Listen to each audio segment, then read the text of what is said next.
Good morning. It is another steps on our journey. It's a Monday, and I decided to do the video here at the church, Monte Albrin, my home church here in Mexico. And it's a beautiful day. You'll hear the birds and the trees. And of course, we're at a busy intersection, so you might hear a lot of traffic as well. But we had a marvelous week this week. We had Vincente. We went to his house for the first Bible study time. Had a marvelous time with him and his family, his wife and his child. The little boy sat very intently through the hour and a half Bible study. And so we're using the same study we're using here for the new converts class. And when I asked him whether or not he'd been baptized yet, because he just got saved 6 weeks ago, Maurice had led him to the Lord on door to door. And he said yes. He said, my father-in-law, who is a pastor in a different city about 3 hours away, came to visit that evening, the day he got saved. And when he found out that he had accepted Christ, he took him to a lagoon and there baptized him. And so I thought that was really a neat thing. And so we were excited about that. The fact that he had followed the Lord on his own in believer's baptism. So we're thankful for that. We came back and we had our villages in the churches this past Saturday. We had one saved in Tuzik, and we're always thankful for salvations. And we had a marvelous day that day in preaching the word.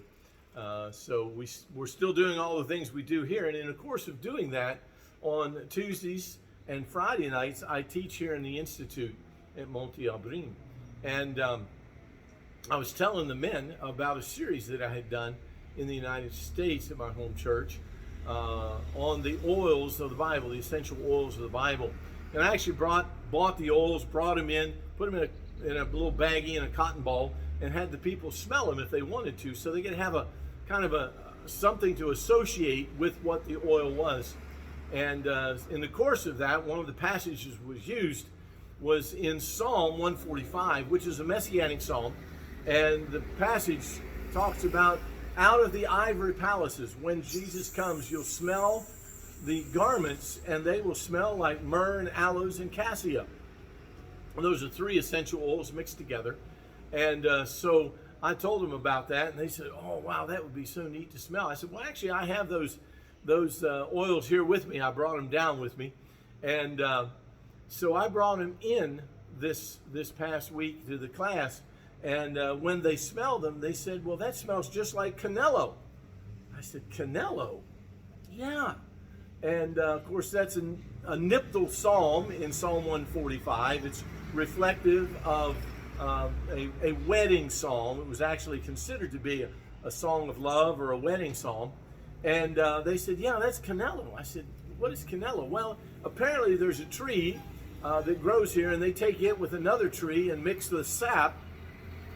And they end up with a fragrance that they use only at Mayan weddings.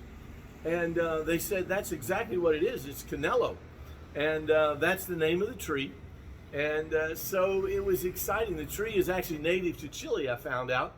But it grows here in Mexico. And the Mayans have used it for thousands of years at their weddings. They mix a drink with it so it has a flavor of the Canelo tree, as well as they put it around for a fragrance at the weddings. It's a sacred smell.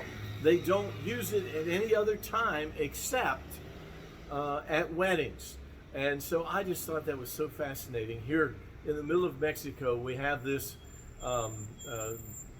interesting tradition that was done, that was something that's been celebrated by the Mayans for thousands of years. So thank you for your prayers. Thank you for all that you do for us, for your support. It's just a marvelous thing to be a part of the journey that we're on here with God.